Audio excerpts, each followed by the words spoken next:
Okay, so today we're diving into something that Yeah. I don't know about you, but when I first heard it, I was like, whoa, what is this? Yeah, definitely. Eat or be eaten. It sounds intense. It does, yeah. Like, are we about to, like, talk about... How to be a gladiator. Yeah, exactly, like gladiatorial combat or something. Right. But no, actually, that's not really what this is about. No. We've got this document. Right. It's called Eat or Be Eaten .pdf. Mm-hmm. And it's not really about just being like this super aggressive, Right. cutthroat person. Yeah. It's actually... More nuanced. yeah, much more nuanced. Like, it's a way to think about Yeah. how power works, Yeah. how competition works, and even just like how to survive. The thrive, yeah. And thrive, in the world. Yeah. So it's like this kind of like no-nonsense look at like what's really going on around us all the time. Exactly. Yeah, the forces at play. Yeah, I think the title itself is really interesting because eat or be eaten, Yeah. it's so stark Yeah. that you kind of have to pay attention, right?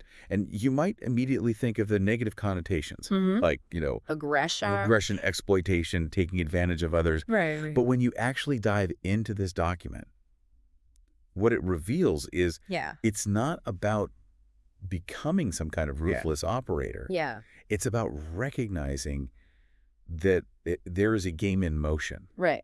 Whether we're aware of it or not. Whether we like it or not. Yeah, exactly. And knowing the rules can be a huge advantage. Absolutely. And that's what we want to do in this deep dive. Yeah, let's unpack it. We're going to unpack, like, what is this philosophy really all about? How does it show up? In real life. In real life, yeah. Like in our jobs, our relationships, even just like hanging out with our friends, Yeah, social circles. Yeah, exactly.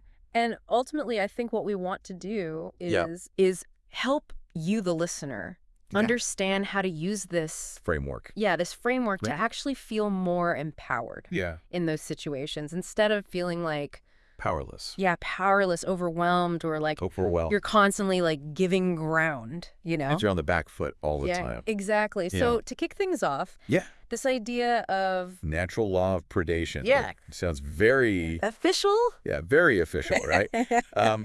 But the document makes this really interesting comparison. Okay. Between the animal kingdom and human societies. Okay.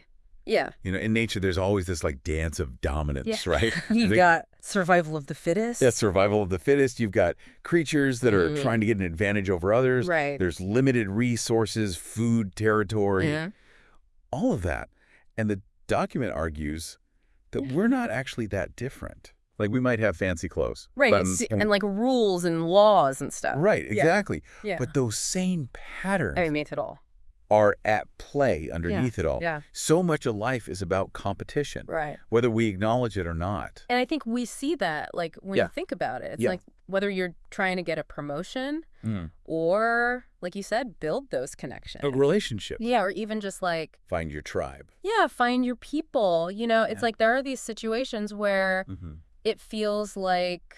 resources are limited. Yeah. Like opportunities. Yeah. Attention. Yeah.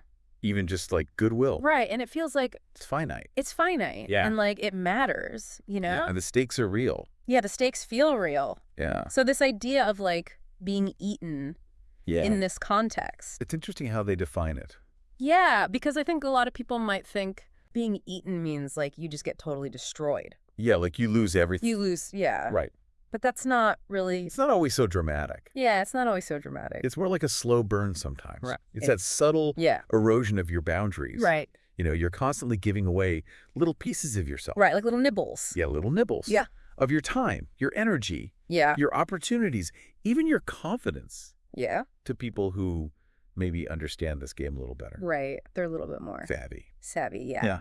So, okay, so we're talking about eat or be eaten. Yeah. This idea of competition.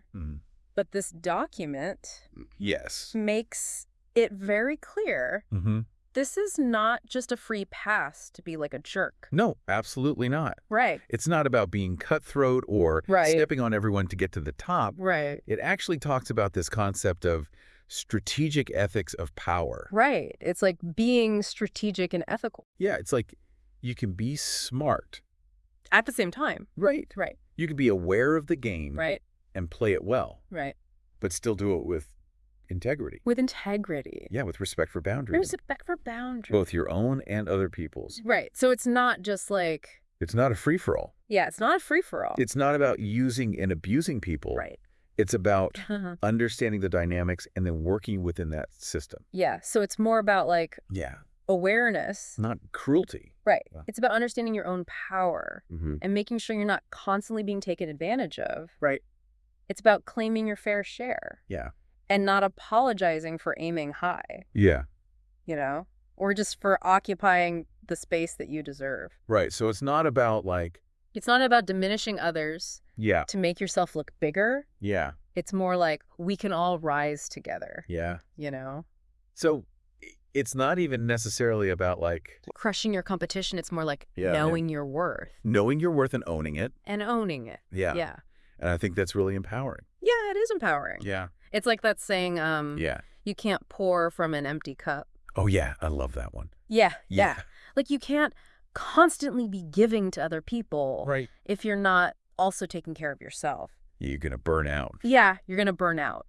And resentful. Yeah. And this document talks about like rejecting martyrdom, you know. That's a good one. Like this idea that you have to be constantly sacrificing yourself for others. Yeah. And it says like by protecting your own energy, by going after the things that you want, you're actually then in a better position to help others. On your own terms. On your own terms. Yeah, that's the key. Yeah. You're not constantly depleted.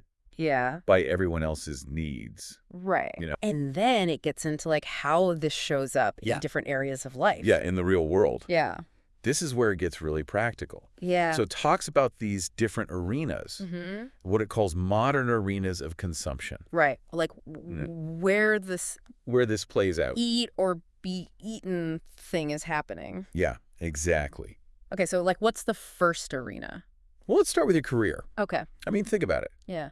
Every time you apply for a job, every time you put yourself out there, for a promotion, you are inherently in competition with other people. Right. And the document's not saying you have to sabotage everyone else. Right. But it is saying you need to understand your value. Yeah. And you need to communicate that clearly and confidently. Yeah. So it's not about like... It's not about being a jerk. Yeah. It's about knowing what you bring to the table. Right. And making sure you're recognized and rewarded for it. Yeah. Okay, so that's career. Right. What about romance? Oh, that's interesting. Yeah, right. It's like, I don't know, I never really thought about... It's not the first thing that comes to mind. Yeah, dating out... You think eat or be eaten? Eat or be eaten. Yeah, but... Right, but the document makes this argument that attraction is also a kind of game. Okay. It's a game of perception and persuasion. Okay. And it's saying that to win in this arena... To win, quote unquote. Yeah, exactly. Yeah. You need to have a healthy understanding of your own desirability. Your own desirability. Yeah, your own worth. So not in like a cocky way. No. But like a... Not arrogant. Yeah. But just like knowing that you have something to offer. Yeah. That you are worthy of love and connection. Right. You know? And I think that can really change how you approach dating and relationships. Right. So it's less about like manipulation and more about just like confident, knowing who you are. Exactly. Yeah. Okay. And then there's social hierarchies. Social hierarchies. Okay, so this is like, I guess where you stand. Yeah, where you fit in. In the pecking order. In the social pecking order. Yeah, right. Right? And the document talks about how popularity influences reputation. Yeah. All of that. Currency. It's like social currency. Okay.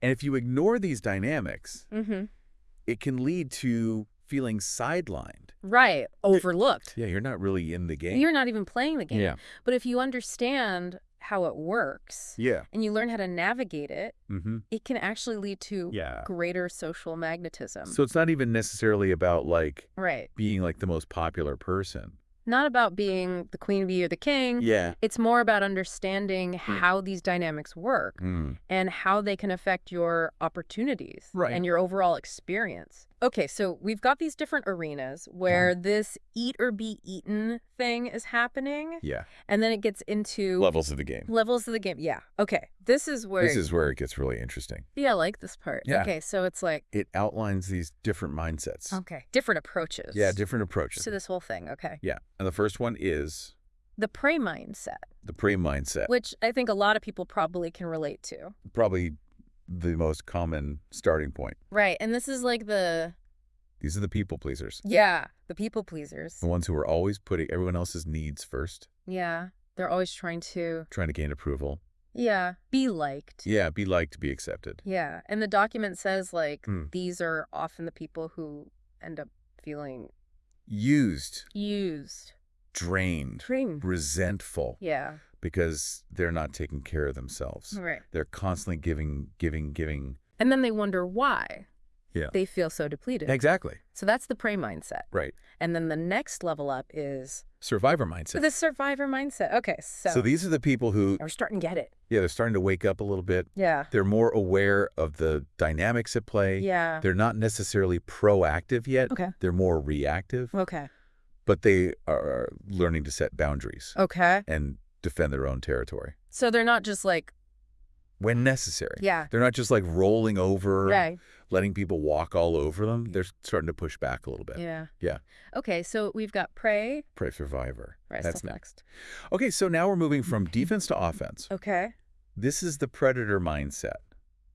The predator mindset. Yeah. Okay. And these are the folks who are more strategic. Okay. They're actively seeking advantage. They're taking initiative. They're not waiting around. They're not waiting around Yeah. for things to happen to them. Yeah. They're shaping the outcomes. They're the ones making things happen. Okay, so that's predator. Predator. And then at the very top. The top of the food chain. The top of the food chain. Dun, dun, dun, dun. The apex predator. The apex predator. Mindset. Yeah. Okay, so this is like... this is the ultimate level. The big boss. The big boss. Yeah. And what's interesting here is yeah. the document emphasizes that it's not just about consuming or dominating. Okay. It's about going beyond that. Okay. It's about creating systems. Okay. It's about controlling narratives. Okay. And they even say that apex predators feed on admiration. Admiration. Rather than destruction. Interesting. Yeah, like they don't need to destroy people to get what they want. Okay. They've reached a level where people are drawn to them. People want to be a part of their world. Yeah. So it's not just about brute force. It's not about brute force. It's about influence. Influence. Yeah. Okay, so the document even gives an example. It does, yeah. Like Liz from the Pink Album. Okay, Liz from the Pink Album. Yeah, you know. I don't know Liz from the Pink Album. Well, she's just a hypothetical example, but, okay. you know, the idea is this is someone who's not just playing the game. Yeah. They're defining the game. Yeah. And people are drawn to their power. So it's like they're the trendsetter. Yeah, the trendsetter. Yeah. The one everyone's looking to. The one who's like calling the shots. Yeah, exactly. Okay, so we've got these different mindsets, but then isn't there a danger? This is a good point. Like when we're talking about like being strategic and being a predator, right?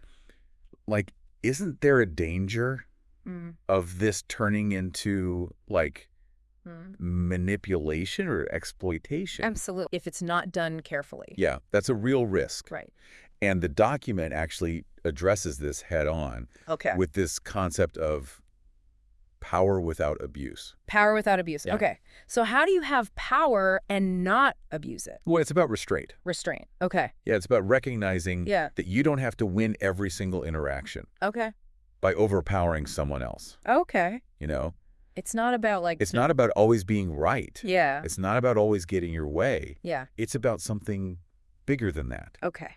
And the document says the ultimate goal is sovereignty. Sovereignty. Yeah. And what that means is having control over yourself and your own domain. All right. Rather than tyranny over others. Okay. So it's like being in control of your own life. Yeah. But not trying to control... not trying to control everyone else. Everyone else. Right. Yeah. It's about taking what's rightfully yours. Yeah. With intention and awareness. Okay. So this is like a more... it's a more evolved understanding of power. Yeah, understanding of power. And then it gets even broader.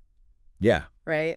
It goes from this idea of like a battlefield, which is how we often think about competition. Right. Like you're either winning or losing. You're either the predator or the prey. Yeah. But the document says it's actually more like an ecosystem. An ecosystem. Okay. Yeah. It calls this interesting. The ecosystem of power. The ecosystem of power. Okay. And it's emphasizing that a healthy ecosystem thrives on balance. Balance. Okay. Yeah. If predators become too dominant and they wipe out all their prey, they're going to starve. Right. They'll starve themselves. They'll starve themselves. Yeah. A world with only predators isn't sustainable.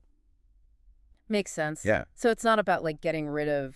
It's not about eliminating the weak. Yeah. It's about making sure that everyone is playing their part. Right. In a balanced system. Yeah. Where no one is being unfairly exploited. Or devoured. Right. Yeah, and it's about cultivating your environment. Right. Nurturing your resources. And respecting those natural cycles of power. So it's like a much more... It's a more holistic. Yeah, holistic view than just like... I'm going to win and you're going to lose. Yeah. Right. It's not that simple. Right. Yeah. And then it ends talking about... this idea of transformation. Transformation. Yeah, from victim to victor. From victim to victor. And it acknowledges that everyone probably starts out with a bit more of a prey-like mindset. Right. When you're young. Yeah. When you're naive. You don't know how the world works. You don't know how the world works. Yeah. And it emphasizes that the journey towards becoming more empowered, it can be challenging. Yeah. It can even be painful. Right. But ultimately, it's thrilling and empowering to shed that naivety, to recognize your own worth, and to learn how to use your intelligence, your charm, your skills, your strategy to navigate the world more effectively. Right. It's about leveling up. Yeah. Yeah. So the conclusion, bringing it all together. It's basically saying like, okay, winning doesn't require harming others or devouring others. Yeah. But it does require to protect what's yours. Protect what's yours. To engage in the game. Be aware. Be aware. Yeah. And recognize when you might be vulnerable. Yeah. And so it's framing this eat or be eaten, not as a threat, but as a wake-up call, an invitation to awaken to the dynamics that are already happening all around us. Right. And it ends with this really powerful question. Okay. For the listener. Hit me with it. Are you going to passively offer your portion to those who take it? Ooh. Or are you going to actively claim your place at the table? Wow. You know, and it leaves you with this powerful image. Yeah. The feast is set. The feast is set. Your move. Powerful stuff. Yeah. Okay, so just to like quickly recap what we talked about. Let's sum it up. This eat or be eaten philosophy. It's a framework. Yeah, it's a framework. For understanding competition. Right. And power dynamics. It's not just about being ruthless. No, it's much more nuanced than that. Yeah, and we talked about those different mindsets. The different levels of the game. Different levels of the game, yeah. From prey all the way up to apex predator. Right. And we emphasize that true power involves self-control. Yeah. It involves a focus on the long-term health. Of the whole ecosystem. Yeah, of the whole ecosystem. Yeah. And ultimately, it's about being aware. Setting boundaries. And protecting your own value. Without needing to exploit others. Yeah, exactly. It's not a zero-sum game. Right. Yeah. And that brings us to a final thought. Ooh, a final thought. Yeah. To leave you with. Yeah. I want you to think about one area of your life right now where you might recognize yourself. Okay. Operating with that prey mindset. Okay. You know, maybe it's at work. Yeah. Maybe it's in your relationships. Yeah. Maybe it's in your social life. But think about one small thing. Okay. One concrete action you could take based on everything we've talked about today. Yeah. To start shifting towards that survivor mindset. Okay. You know. Just one little move. Yeah. To claim a little more of your plate. Your plate at the feast. At the feast. Oh. Remember, the feast is set. The feast is set. Your move. Your move. All right, folks. Think about it. Until next time. See you next time. Bye.